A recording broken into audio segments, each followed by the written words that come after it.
How you all doing? My name's Vince Faney. I'm with the producer of the show, Vinsanity Unplugged, and it's in search of game changers.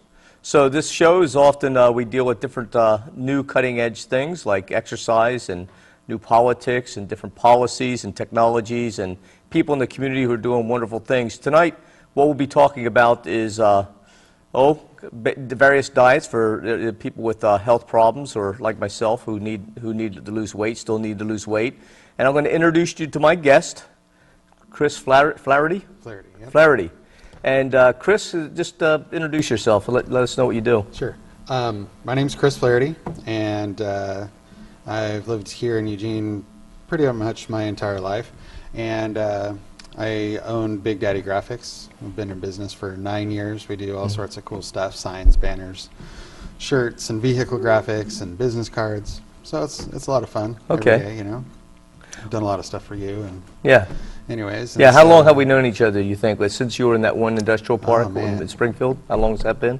I think it was even before that. Yeah? Yeah. That's right, Main Street. It was 7 years. 7 years, at least 7 years, yeah. And so, how old are you now? 43. 43. So, okay, so you were in your 30s when I met you. Yep. So you want to tell people one of the reasons why you're here on the show? Well, you were going to ask me some questions about my dramatic weight loss and how I achieved that, and you know, talk about that versus the surgery that I also had, and you know, my pros and cons of both. Yeah. You know.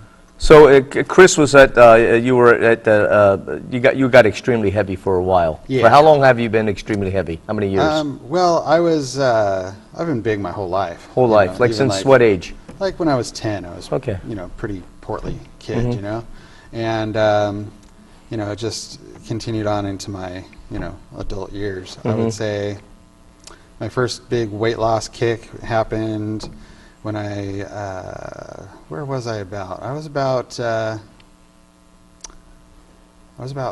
380. Okay. And that was before you started losing the first weight loss kick. No, actually I was flat 400. That's 400. What it was. I wanted to lose 120 pounds. Anyways, I lost 90 pounds of it, and I did that. This is back in the 90s, and I did it by just eliminating a lot of the fat in my diet. You did it by eliminating the fat. Yeah. Now, how'd you feel on that diet? I figured out that I could get down to 30 grams of fat before I just went like berserk for craving fats. You know? And so you have to have some, apparently. Yeah. But you know, it worked good, and then, you know, the only reason I was doing it was try to get this girlfriend, and then, you know, when that didn't work, I was like, you know, forget that, you know. And then from then, that was like 95-ish. So when you were in that time period, when you were on that diet, you were doing what was your carbohydrate, vegetable? What were the other type of foods you were eating? I don't really remember a whole lot. Okay. Are you a big vegetable eater? You like veggies? Oh yeah, I love veggies. You love all food? Is that the thing? Yeah. Okay. So you went to 30 grams of fat, which is kind of low for a lot of people, but at least you're getting fat. What kind of fats? It didn't really matter. Okay. Were you going for the margarine or the corn oil like they used to say you should, or it just didn't matter? No, I was just like, you know, okay, there's so much fat in this cup of milk, and there's, you know, whatever. And so, yeah. Now, you talk about you've been portly ever since you were 10. What about the rest of your family? My entire family has been big people, and they kind of joke around about it because they did some research and found our like family crest. There's elephants on it. Oh, and so they're like, we've been big since the beginning of time. Yeah, you know, the dark ages. Okay. And so, you know, what was a basic meal protocol like? What was the things that your family used to have for dinner? What sort of, because some families they'll eat mainly like people with Hispanic culture mainly eat this, Italians eat this, some people just eat everything or whatever. Yeah, we just ate, you know, everything pretty much. Mom's policy was, you know, you eat when you're hungry and you stop when you're full. Okay. And that's just the way I learned, you know, and so sometimes you know, a lot of times I just skipped lunch. I wasn't hungry in the middle of the day. Right. You know, but I was hungry in the morning and I ate till I was full, and it held me over till dinner when I was hungry and I ate till I was full. Right. And didn't really matter. And so, you know. Now some people eat even when there's stuff. Like when I was a kid, I loved the taste of food so much that I ate even well past the point of being hungry. I wouldn't eat breakfast a lot of times, so a light lunch at school, and then I would have a food orgy every night and just like sit and read a book for 3 hours and just eat as much food as I could because the taste of food. Yeah, the taste of food is great, and that's one of the pitfalls of the surgery I had. But the eating until I was full, I was satisfied. I wouldn't like eat beyond that. You know? Okay, I wouldn't eat to okay. the uncomfortable Yeah. part of that. You know, that was So good you would eat enough. until you were satisfied? Yeah. Okay, so then, so we'll fast forward. So have you been ever big into sports or anything like that? No. No, not a sports guy? Nope. Okay, computer gamer? Some. Okay. I've always been into the graphics thing. Okay, so that's, okay, so here you're just eating, so at your first attempt at weight loss, now when the first time around, when you went from 400 and lost 90 pounds, how was your energy level? Did you suffer cravings on the diet that you were on? Do you ever? I only had the cravings if I dropped below the 30. Only then? Yeah, only okay. then. And that was irregardless or regardless if you had starches, fruit, carbohydrates? Yeah, it didn't matter. So it didn't matter? Yeah, it You didn't were matter. Craving? And energy level was great. You know, Okay, but back you still then. had the craving? Yeah. Okay, so that's a sign that you were ignoring, or no, you didn't because you go back up to 30. Yeah. Okay, that's smart. A lot of people like myself would ignore those signals and just delve right through. Yeah. So then the next time, so what happened after you quit that diet? You gained the weight back? Oh yeah, yeah. I got up to, let's see here, it was about 97. I got up to 420. Mm-hmm. And I pretty much stayed 420 for several years. Mm-hmm. I got married in 99, and you get married, you get complacent and Mm-hmm. just lazy or whatever, and Mm-hmm. I'm off the market, don't need to impress anybody. Right. And so it just went up from there. Right. And let's see here, I'll say like it was 3 years ago. So 2015, Mm-hmm. I was diagnosed with diabetes, Right. type 2 diabetes. Right. It was just like I went from not even being pre-diabetic to being insulin-dependent diabetic. Like seemingly overnight, Yeah, seemingly like overnight. 3 months. I mean, Yeah. from one doctor's visit to the next. And Mm-hmm. so I didn't like the idea of injecting insulin, Oh, you know. I don't know who does.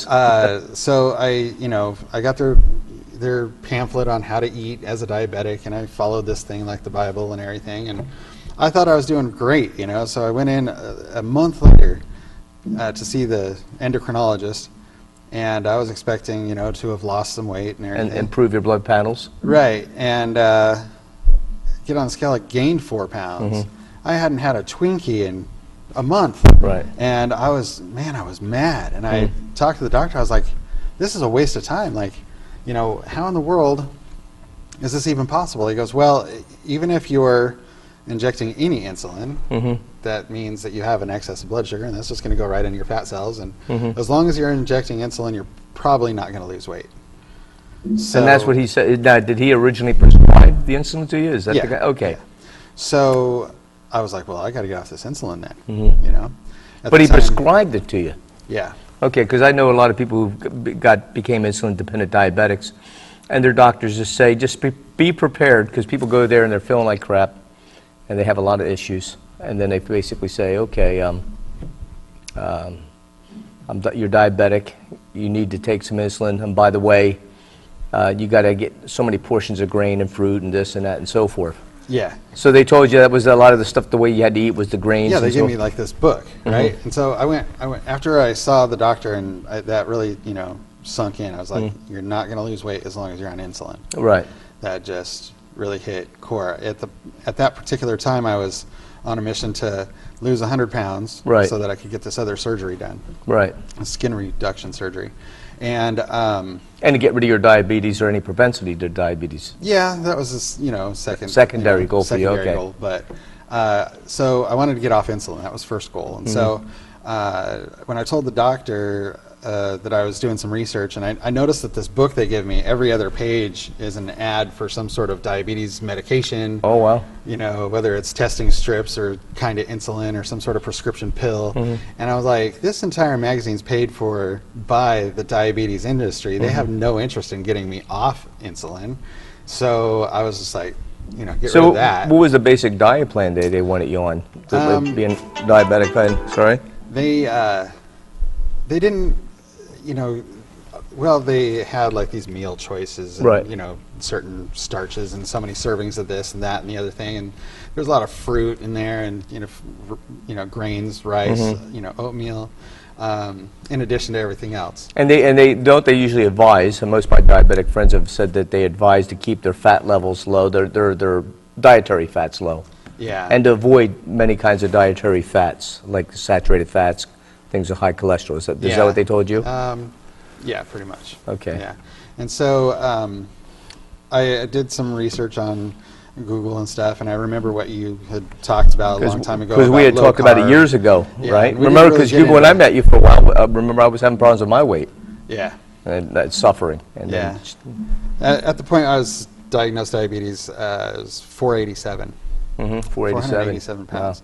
And it was kind of, you know, people think it's funny, but I was like, well, what I want to do is get to 500 pounds and then lose the weight, because that makes such a better story, right? Yeah. I used to weigh 500 pounds. Yeah. But I don't know what you have to eat to get to 500 pounds. I was just not capable. Really? I just could not do it. I could not get there. No- As high as I got was 487. No big gulps or anything like that? No? No. Okay. Yeah, so it was just- Right when you wanted to gain it, no matter how, if it was fat or whatever, it you was just couldn't. like, yeah. Is that you kind of just couldn't perverse? Get past that. Yeah. So, anyways, so then I was diabetic and started to. My main interest was just getting off the insulin. Right. And I was like, well, the only way the sugar is going to get in my blood is if I put it in my mouth. Right. So, and I knew that from talking to you that carbohydrates turn into sugars, and so I started just limiting my total carbs. I wasn't even doing net carbs. I was doing total carbs. And I would do 45 to 75 carbs, total carbs per meal. That includes fiber and everything? Yeah. Okay. And I don't even recall, because I wasn't even counting fiber at the time. Right. So it was all about just limiting the carbohydrates totally. So I, within 2 weeks, my blood sugars dropped down to the point where, you know, below 150, where I didn't have to inject insulin. And it was weird because they had me injecting this one at night that was supposed to hold you over till morning. And every morning I would test my blood sugars, and it would be over 150.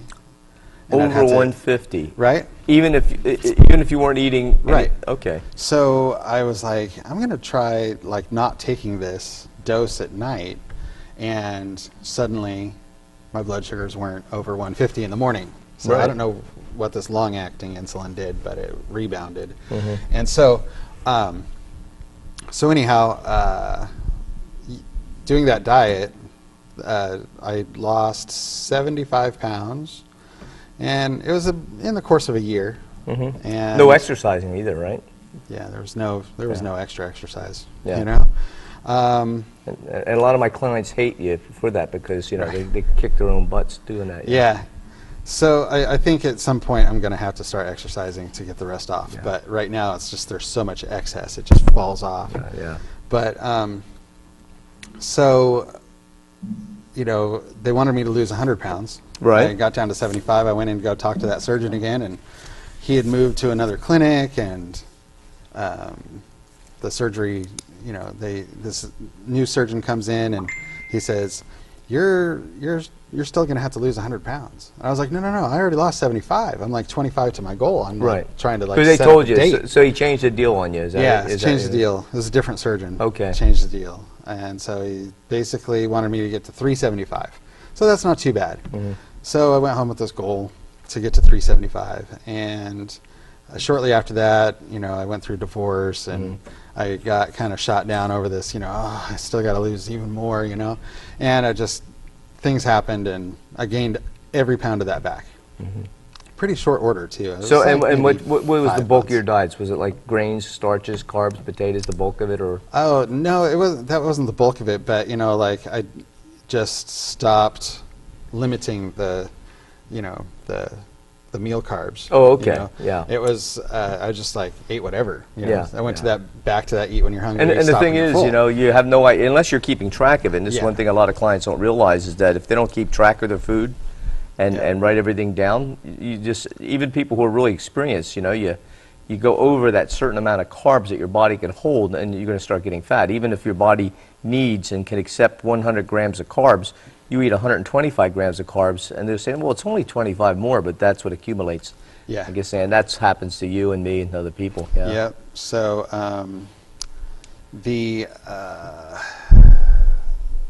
so I gained all that weight back. Mm-hmm. The thing was, when I lost that 75 pounds and I got off the insulin, Mm-hmm. I noticed that like I could eat candy and then check my blood sugar an hour later, and it wasn't above 150. I was like, I'm not diabetic anymore. Mm-hmm.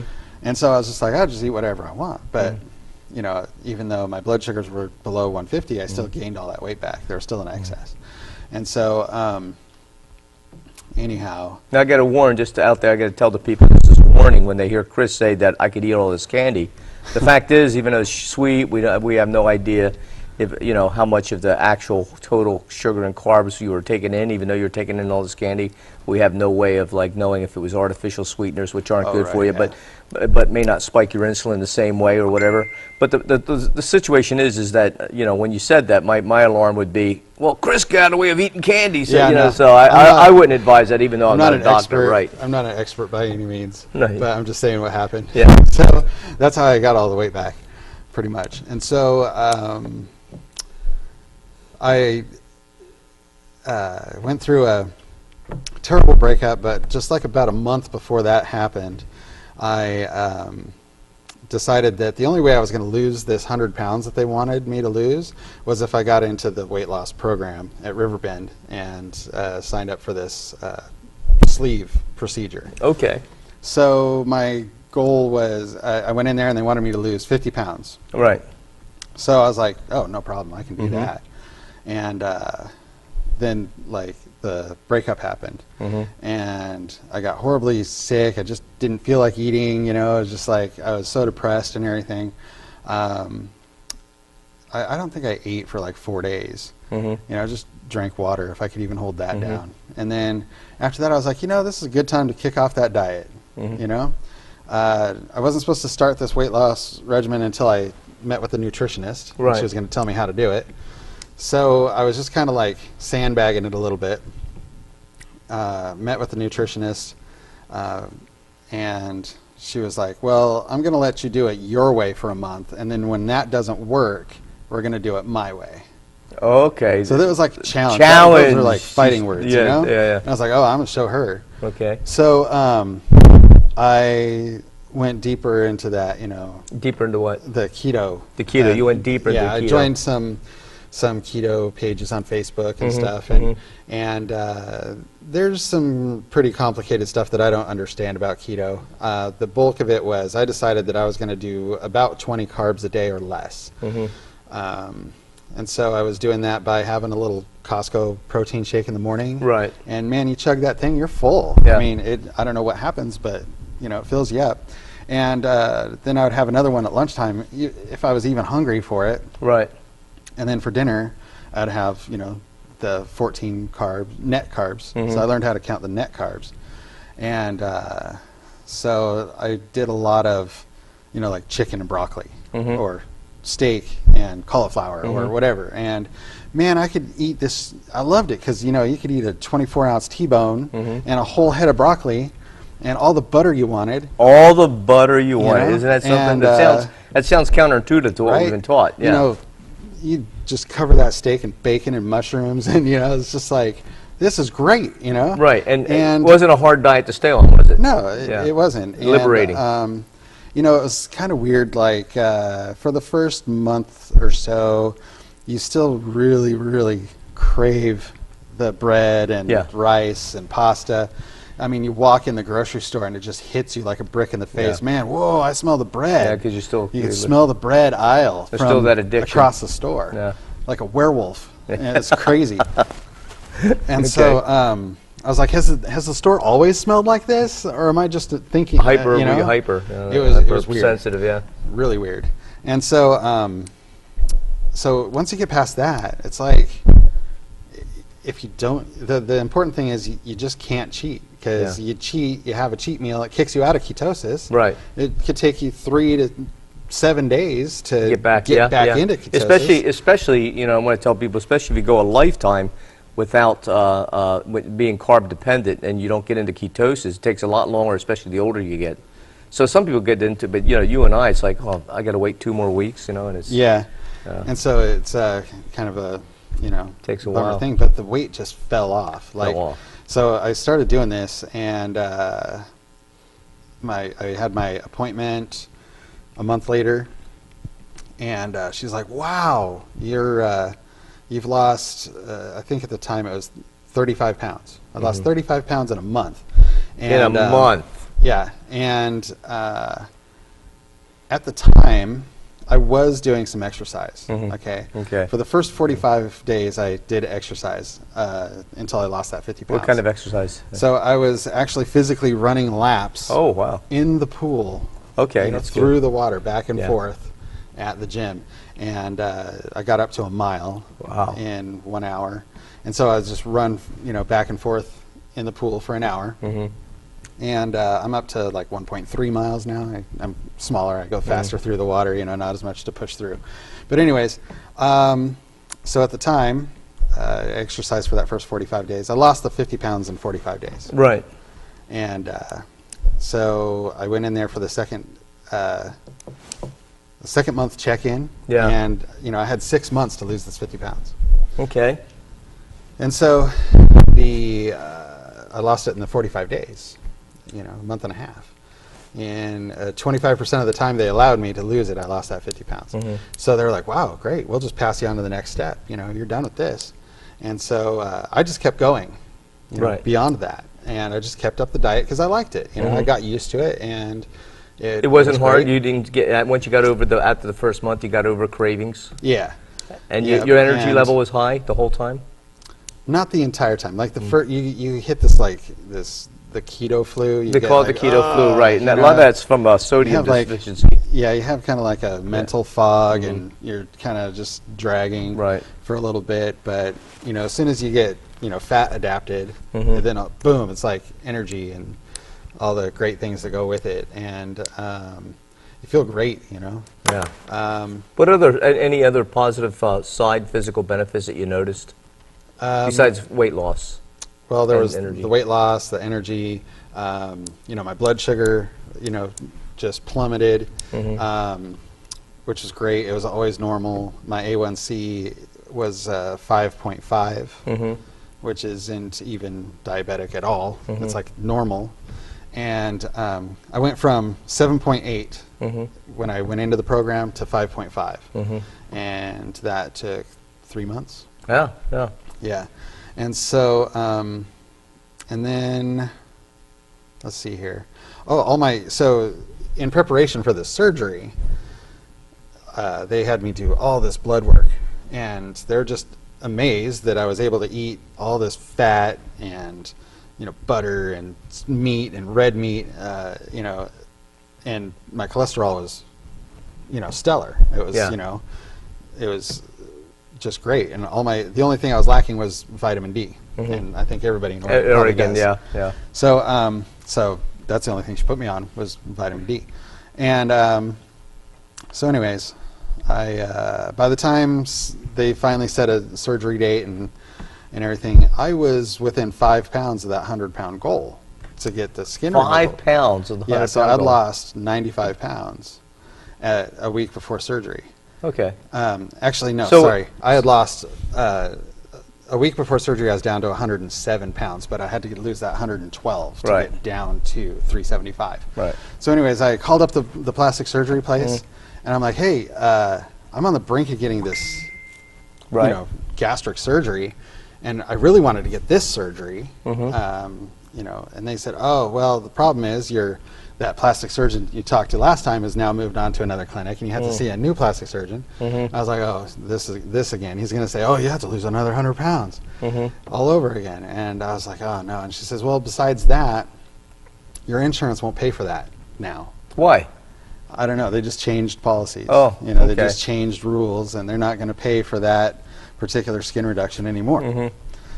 So that was a kick to the gut. I was like, man, yeah, I guess I may as well get this surgery and just keep going, because at least, you know, That's after the frustrating. surgery, you'll Yeah. have a lot of excess skin, and they have to remove it because then it's a medical necessity. A medical necessity, yeah. And so I was bummed out, and I relented, and you know, I told the surgeon, you know, I wanted to wait, you know, I wanted to think about it for another month. You know, can we postpone it?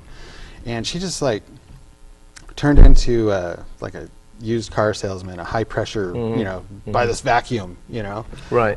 It was all about this guilt trip, and you have to do this for your family. You think of these other people who want this procedure done and they don't have insurance or the money to get it done. You got the golden ticket. How dare you waste this? Yeah. And just made me feel like crap, you know, just really guilted me into it. And I just was like, you know, fine, whatever. You know, I'll do it. Well, did And, any time you were, when you were, not only were they amazed that after eating all that fat that you were losing body fat, did any one of your physicians say what you're doing is dangerous to your health? They were like, so it was, they weren't in favor of the keto diet. And why was that? What was they just said, normally we're not in favor of this. and did they say why? Because I think, well, they said that because it would raise my cholesterol levels and just really unhealthy and not sustainable. Right. You know, it's a fad and it's not going to last forever. I'll get tired of it and then rebound even worse than I was. man. So they you know, they told me a lot of this stuff, but they were like, it's working for you now, and your short-term goal, it's going to get you there. So whatever you're doing, just go for it, you know. And the blood work came back great, so they're like, yeah, just keep going. So they were happy with that, and so yeah, that's what led up to the surgery, and got the surgery done. The day of Didn't you have some complications in surgery? Yeah, the day of surgery I weighed 395. Okay. And then, because they were bulking me up with like IV fluids, so I packed on like 10 pounds of IV fluids. Anyways, so yeah, they did my surgery, and it was really weird. I woke up in the recovery room, and I was just like screaming. It felt like someone just ripped my guts out. You know, Well, I mean, essentially they did. They did. Yeah. It hurt. I was screaming and crying in pain, and so much that it just made me sick, and I started heaving, and they're like, oh, no, stop. Yeah, You would you can't- be more- You can't puke because, you know, your stomach, and I was just uncontrollably, Oh, my you know, God. and they sedated me again, and then Oh, I my woke God. up in my regular room. Well, there was a drain in my abdomen, this bulb thing that came out of me, and I looked down and it was just like full, I mean, it was bright red, just full of blood. And I asked the nurse, wow, look at this. And she goes, oh, that's normal. That's a normal color. You know, she dumped it, and the thing just filled right back up with bright red fluid. She dumped it, and she just kept doing this. So you were basically hemorrhaging inside? Yeah, I was bleeding out. Wow. So she called the doctor in. The doctor came rushing in, and they started checking my blood pressure like crazy. And did some blood tests, and they were like, his blood count's super low, his blood pressure's crashing. We got to get him into emergency surgery. And so this is the next day. So you went to a surgery twice? Yeah. So they punched through the same 6 holes They again. didn't charge your insurance extra, did they? I have no idea. Okay. I have no idea. But so they went in there and looked around, and I was just bleeding from everywhere inside. They gave me too many blood thinners. They gave me too much blood thinners. I never had blood thinners in my life. They gave me too much, and so I was just bleeding out from everywhere. It was like all of my internal organs were just sweating blood, and I was just full of blood. And you know, the thing is that my dad had internal bleeding from a surgery that went wrong, and it actually damaged his kidneys permanently. He had to go on dialysis because his kidneys dry. You need a certain amount of blood to keep your kidneys, or otherwise, boom. Yeah, well, what happened to me was my heart started spazzing out when the blood count was really low. Wow. I'd received 2 blood transfusions. 2 blood transfusions. Before the surgery, the second surgery. And then after that, when they determined that, his blood is too thin, then they gave me plasma. That's a 3rd transfusion of just plasma to thicken the blood back up. And after that, I was fine. I wasn't bleeding out anymore, but my heart developed this atrial fibrillation from the low blood count and all that. It was just freaking out. So I went into the hospital with 1 prescription, and I left with a shoebox. Wow. After this procedure, you're not able to absorb nutrients. Like You're used to, not able to absorb nutrients. the same way as you were before. So Is I have that to take, will that remain to be true for the rest of your life? quite a while. They said that I have to take these supplements for the rest of my life. Yes. Oh my God. But Oh, and I think that, you know, I don't know how. I'm not a doctor. I don't know how the stomach works, but they say even after it expands, it's like you only have so many receptors in there. Right. You know what I mean? So if you've got like 100 plugins for And if nutrients, it expands, and that means there you're are not like gonna less grow receptor sites per square area, whatever. Yeah. Right. You know, it's just gonna, you know, so you're still gonna be malnourished. It's, you know, even though your stomach's gonna absorb and so whatever. I don't know, but you have to be on these multivitamins for the rest of your life, and vitamin D and B12. Prescription strength. Prescription strength multivitamins. Are they expensive? Insurance covers Yeah, it. yeah. Thankfully. So I'm on all those. I'm on a blood pressure medication that's supposed to regulate my heart. I was on Now, blood do you have any out-of-the-pocket expenses on any of this stuff? No.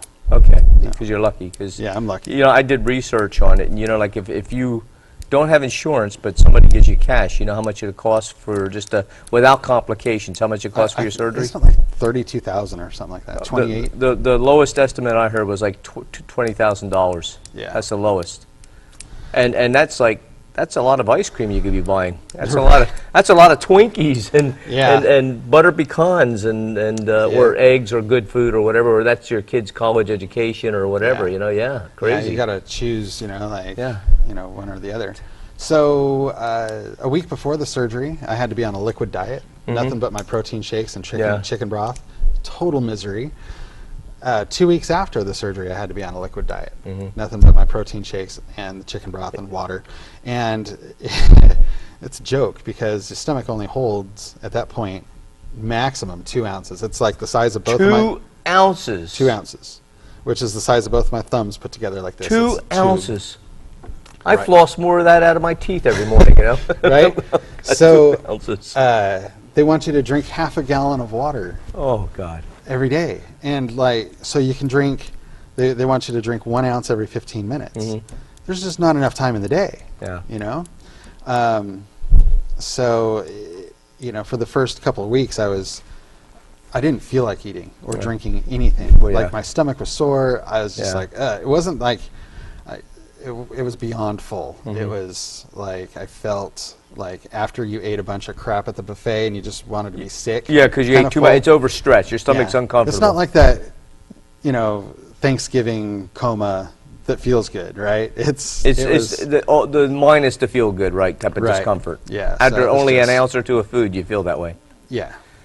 And so most of the time I just wouldn't want to eat. And 'cause how it was long will that uncomfortable. sensation last? Well, that lasted, for me, it was really bad the first 2 weeks. And then I got switched, you know, I was approved for like mushy foods. So I was able to eat applesauce and you know, mashed potatoes and creamy wheat and things like that, which is completely against my diet that I was on before. And I was like, I don't like the idea that I'm going to get like back. Yeah, even if you didn't gain, Used even if you to- didn't gain weight, if you're eating a diet that makes you diabetic, You know, or that you assume or made you it diabetic seems, before. yeah, it just, you know, yogurt and frozen yogurt and ice cream and stuff like that they wanted you to eat because it was good for your stomach and good for healing. Okay. And it's just like, you know, a lot of sugar. And I just wasn't comfortable with eating that. But, you know, that phase was another 2 or 3 weeks. Saw the surgeon again at a month or so, and she cleared me. She said, well, you're doing really good. Just go ahead and eat pretty much whatever you want. Just keep in mind, you know, like, be smart about it. You know, she's like, use your best judgment. You know what feels good in your stomach. You know what doesn't. You're going to learn, you know. And so I did. I learned, you know, that, you know, if I ate this, it didn't sit well. If I ate, you know, something else, it was fine. And the hardest part of this was learning that you can't drink while you're eating. Really? Yeah.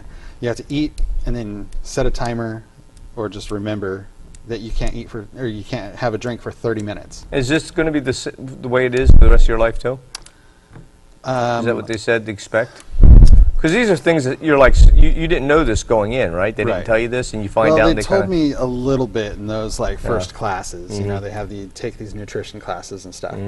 But they're like, you know, you have to wait until after you eat to drink, and Right. they don't tell you all the dirty stuff until 2 weeks before surgery. like dirty stuff. Like, oh yeah, you're going to have bowel prep, and you're going to have to be on a liquid diet a week before and 2 weeks after. Oh, jeez. And you know, you're going to the suicide rate is 50% increased after surgery, and the other half of the people gain the weight back. And why is the They tell suicide you- rate higher? I'll tell you why. Go ahead, You, no, you yeah. miss eating. The one thing that made you happy when you were the saddest, when you found your comfort in eating food, that's gone. You can't physically eat the food anymore. And that's pretty much like even years And later so- for a lot of people. Is that what- Supposedly it stretches out. Yeah, I'm not past that yet. yeah. I can But then eat- again, it stretches out. But then people somehow, it's a lot of, they said over half the people gain at least, like let's say somebody's 500 pounds, they lose let's say 300, or say 300 minimum. Let's say a lot of people and gain half of it back. at least half, and Yeah. even or more from Yeah. what I've read. Like over 50% of people will gain over half that weight back. Yeah, I know some people that. And in addition, they continue to have like problems from the surgery, Yeah. the things, the limitations. I have a friend who has only lost 32 pounds post-op, and it's been a year. And Only 32 pounds after all that. Yeah, That's an that's right, expensive you know. 32 pounds. exactly, right? I could, And you and then- I could do that for each other in a Yeah, month. and the surgery, you know, through those holes they punch in your abdomen, caused her to get hernias. So she had to go up and get hernia surgery up at OHSU, and she's in a lot of misery right now over this and the mesh and everything that you know was bad. She is, you know, a proud supporter of this procedure, though. Wow. You know, I haven't come across any of my personal friends who had this done, or Yeah, anybody in the how many support people have you groups. known that have got that done about, if you had to? I've only, well, I go to a support group too Okay. now, but I know personally about 12 people, and I asked 2 of them, and you know, one was doing good and she hadn't gained any of the weight back, but she'd only lost 32 pounds. The other guy, he lost like 100 pounds, but gained 75 of it back. And he said, well, it's just because I just got busy with life, and I just started eating the old way, and The old having way. soda pop and having an ice cream cone here and there. And it was just, he said it was brutally agonizing to sit at the table with his family and watch everybody eat when he just had like this little portion. Yeah. And I should have listened to that. I Yeah. mean, that's the one part that is the most important, because Yeah. For you. yeah, I didn't derive pleasure from being full. I derived the pleasure from and satisfaction from tasting something that was delicious for a long time. Right. You know, like, oh, that's great, I want another bite. So Another your bite. body It will tastes get good, your right? body will eat it, and then after a while it doesn't then- taste as good, even if you don't feel Yeah. jammed. And you say, okay, your body gives you signals. I'm satisfied. Yeah, exactly. So, you know, you get diminishing returns. You know, that first bite of cake is the best. You know, the first bite of that steak is awesome. And by the time you're done with the steak and you're starting to feel full, it's like, I'm done with that. Right. You know? Well, now it's like I have 3 or 4 bites. I haven't been able to eat like solid meat, like solid chicken, solid steak, anything like that. Yeah. And so now I eat like 3 or 4 bites and I'm full. Wow. Completely stuffed, Thanksgiving, you know, era, like full. Right. Can't eat another bite. Yeah. It's uncomfortable. And you aren't happy. Like, I wanted to eat more of that taco, Yeah. you know? And when I say tacos, it's my keto tacos. Sure, sure. You know, I found ways to make tacos and pizza, and Ice fried cream. chicken. Keto ice cream's good. Yeah, I Oh. never found a good one. I never came across that. I just like, you know, I lost the I made craving my for own. sweets. Yeah, I'll give you the recipe. It's excellent. You know, but I used to make this amazing like chicken, broccoli, bacon, Alfredo, just mix it all together. The only thing it's missing is the pasta. And then I got this really cool veggie spiraler. I started making zucchini pasta. Oh yeah. That was amazing. Yeah. I couldn't believe it. So yeah, I was still eating delicious food and lots of it. Lots of it, yeah. And now I don't, I just can't. It's really depressing. Here's what I was doing research after talking to you about it, and I was like, I don't know, because I heard of gastric bypass surgery, I heard of this, I heard of that. Then the first time I heard of the sleeve, so I started studying them all, right? And the one thing that struck me is, like they said, like, what do you do so many months or weeks to get ready for the surgery? They put you on this diet, and I'm reading the diet and I'm going, why only this time so much before the surgery? If they would put us on that diet, we wouldn't need the surgery. Oh yeah. So. And then they put you on that diet after. Yeah. And of course the diet's not, it's sensible, but it's not a keto diet or a satisfying for you guys like you and me. I'm not saying that every single person should be a pure keto diet, but I'm just saying that those options are open for you and me. And I'm looking at it, go, they wouldn't even need this surgery if they just ate this way all straight through. Yeah, and just I kind of had that question. I was like, why wouldn't, okay, so like, why can't a person just eat this way that you're going to have to eat after the surgery? Why not just eat that way now? Why put yourself through that? Right. I was doing, like I said, a protein shake, and a 20 carb dinner. They want you to have these smaller meals throughout the day, but they still want you to have like 60 or 80 grams of protein. Right. And you get 30 grams in each of those shakes. And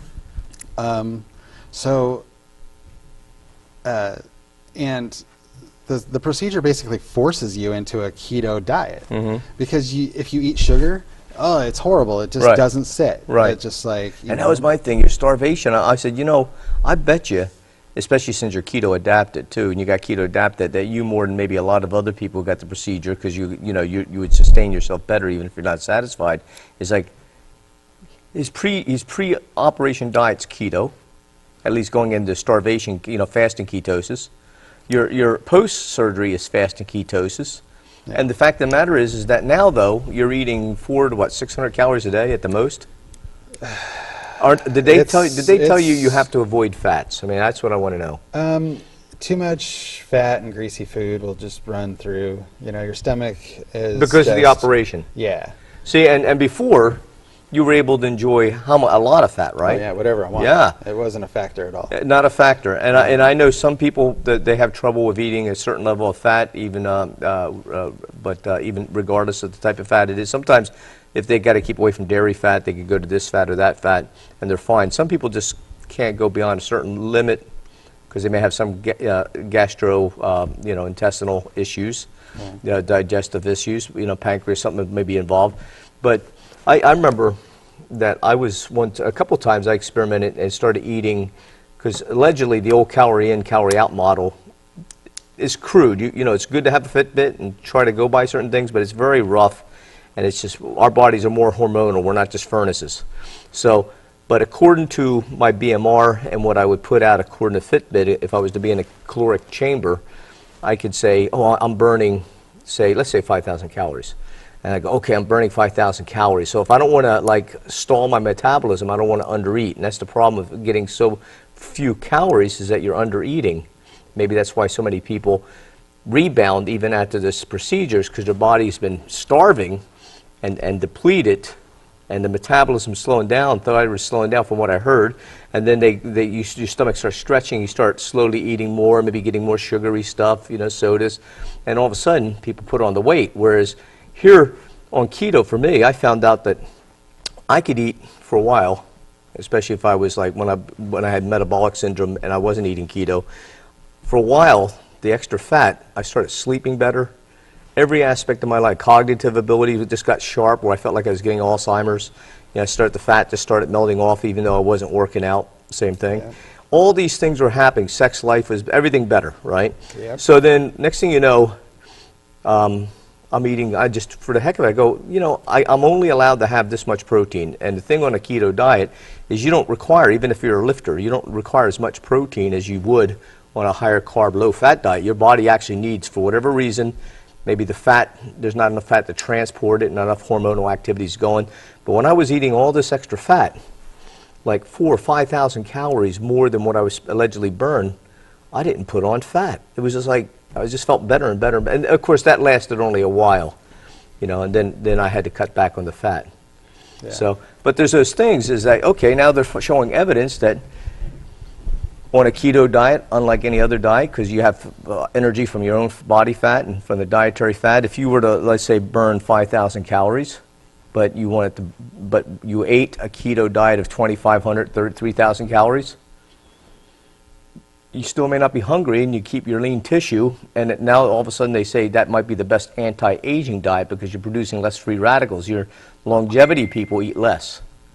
So that might be a benefit. So now I just would like you to ask your doctor, say, hey doc, hypothetically, if I wanted to like convert some of this to keto, what would be the best way to convert it? Because I had a couple clients that were two nutritionists and one dietitian or vice versa, who were, they were overweight and they were struggling, and they were trying to tell me that I needed to be on the USDA food chart, taking 8 to 12 servings of grains a day, and they saw the weight loss I had and other people had, and then all of a sudden they got excited, and they read my book, and I was talking about the evolutionary aspects and all this stuff. And now this is stuff I've got from other experts, people smarter, more educated than me. This isn't my thinking, but I said, look, Peter Attia, Don D'Agostino, Tim Ferriss, all these people, Steve Finney, all these people have been doing research 30, 40 years, compiled it all together, and that's what I was telling these nutritionalists. I said, here it is. Here's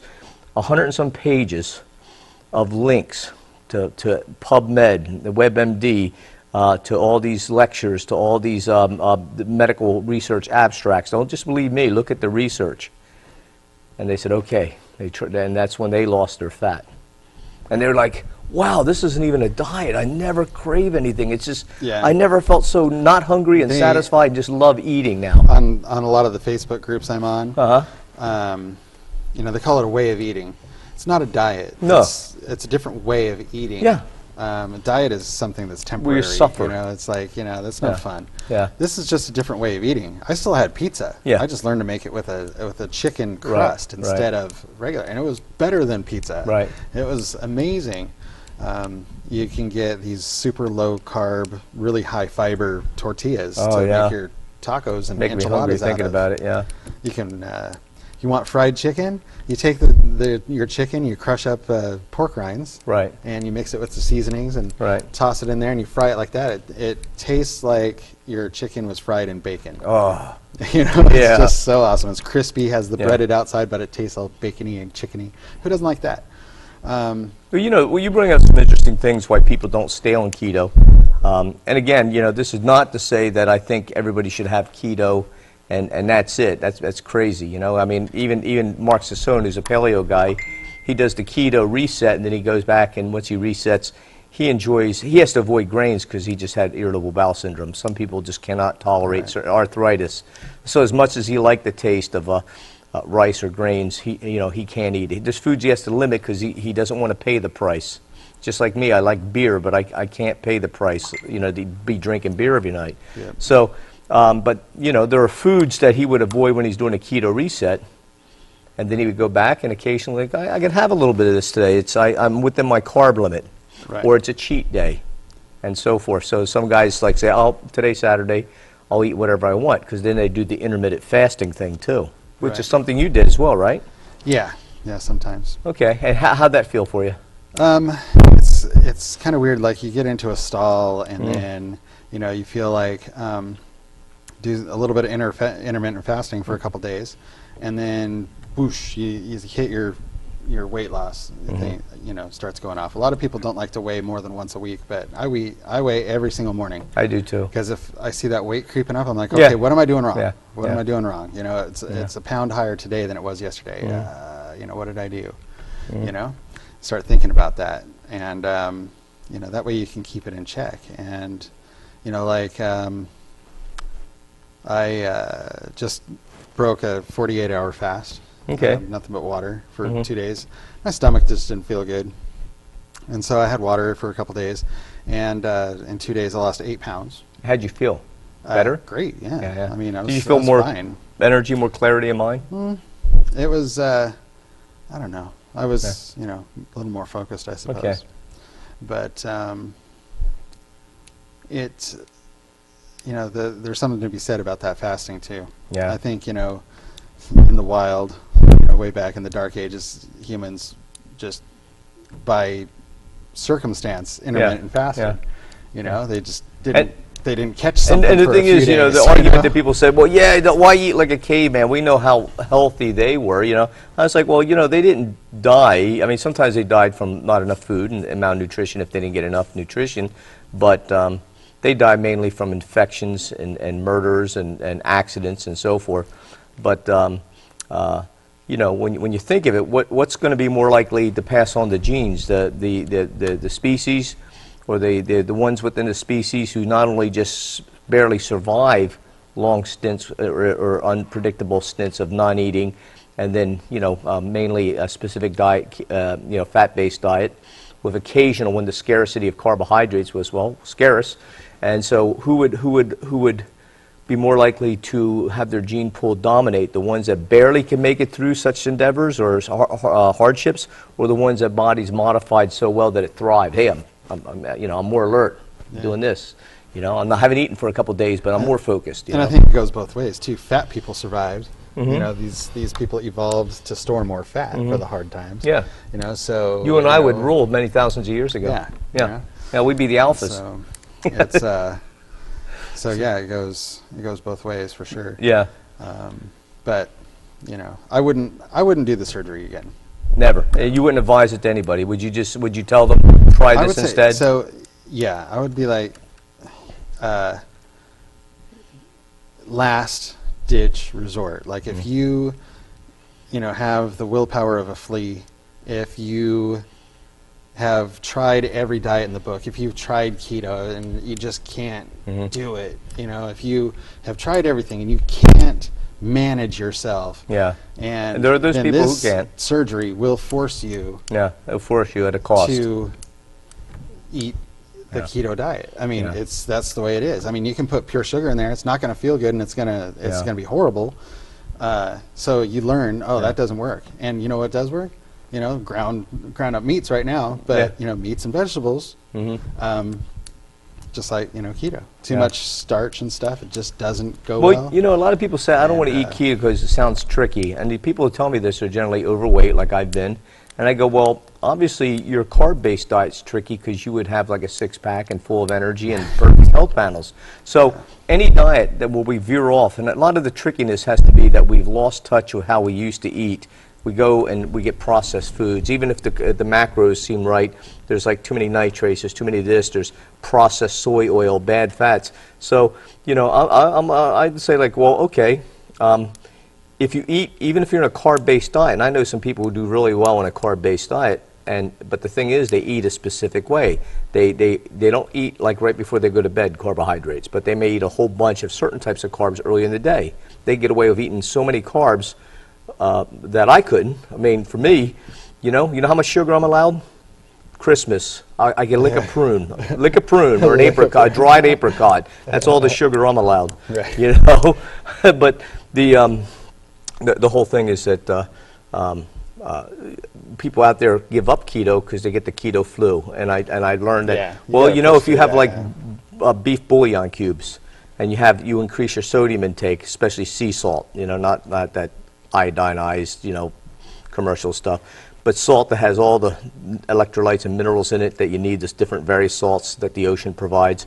So you get certain sea salts, and you have X amount of sodium increases, you basically, like the way the indigenous people eat, the reason why they don't suffer the magnesium deficiencies and the things that people who eat a modern keto diet is they don't pour the drippings off and eat that. All the nutrients in the vegetables that you eat, the green leafies and so forth, are in the meat broth and the vegetable drippings. So if you just eat it, like those people out there in the Messiah or whatever, they don't let any of that juice or any nutrient escape. They suck it all down. So keto people, if they do that and they keep away from eating too much protein, like I found that if I go beyond a certain level of protein, I'll start getting fat again. And my insulin, I'll fall out of nutritional ketosis. Yeah. And so I'll put on lean tissue. So, but yeah. But I still feel better than prior. Right. Yeah. I never got into the macros and the matrices of how much fat and protein and carbs A lot of people all work together. You know, a lot of people don't have to. If Yeah, you're checking I- your ketone levels and you see that your blood sugar's low, you're in nutritional ketosis, you're doing. There's no need to make it overly complex. So I just, Yeah. they called it lazy keto. Yeah. I was just basically counting the carbs, and I knew that if I had, around 20 carbs a day net, that the weight still fell off. Yeah. Well, me being like a scientific bent, and I used to be a competitive athlete, I tried to, especially when you're a drug-free athlete, you want to be as scientific and get every edge you can from natural means, so you have to like document everything. Because there's the old saying that correlation isn't always causation, so you want to basically make sure, eliminate, like unwarranted causations or misleading thoughts or errors in judgment. So I used to take blood glucose, blood ketones, pH balance, my weight. I used to get the body weight, fat, the muscle composition, just everything. The only thing I didn't do was do what Peter Attia did, was get a glucose implant and check my monitor glucose level and everything else, which is what I'd love to do. But so I was experimenting with macros, because my thing as a trainer is there's people like me and you who something works for a while and then it doesn't, and then they sometimes like one friend of yours was saying, well, I started getting fat again on keto, and I would say, I don't know this for a fact, but I would say I bet it's because you have less muscle mass now. So what you ate when you were this heavy, even though most of it would say a certain percentage is fat, I'd be willing to bet that your lean body weight was considerably more. So now you're eating the same way for that lean body weight, but your lean body weight's less. So your protein requirements, his protein requirements would be less. His carb requirements would be less. His fat everything would be a little less, but he's eating the same way as he did when he was a bigger, leaner person. Now, I don't know if that's true. And that's why I like measuring all that stuff out. So that said, just a little advice, because I found this out for myself, is that especially if you eat eggs, if you eat the type of meats and get the fats and meats that are high in the omega-6s, and you don't get enough omega-3s, you can start having aches and pains and problems. So if you add some fish oil capsules, or get some red algae, or red krill, or just add in, get some omega-3s somehow into your diet and balance that out. Because all of a sudden I was like, wow, I feel like I've been beat up from a workout and I haven't been working out. But that said, I still feel a lot better. I used to take garlic oil and fish oil and calcium and vitamin C and a bunch of different vitamins in the day. But surgeon was like, yeah, you can't do garlic oil anymore. You can't do fish oil anymore. Why? They had a tendency to thin the blood. Oh, I see. Yeah. They can if you have certain no more things. ibuprofen. Yeah, So I have to do Tylenol if I want pain relief. Well, somehow you got to find some omega-3s, because they're figuring out that early man made the biggest growth in brain development when they lived in the coastal areas around cold fish and shellfish and so forth. So there's definitely a reason why we have a certain ratio of in our cells omega-3s to omega-6s, because they both compete for different inflammatory pathways, which is necessary.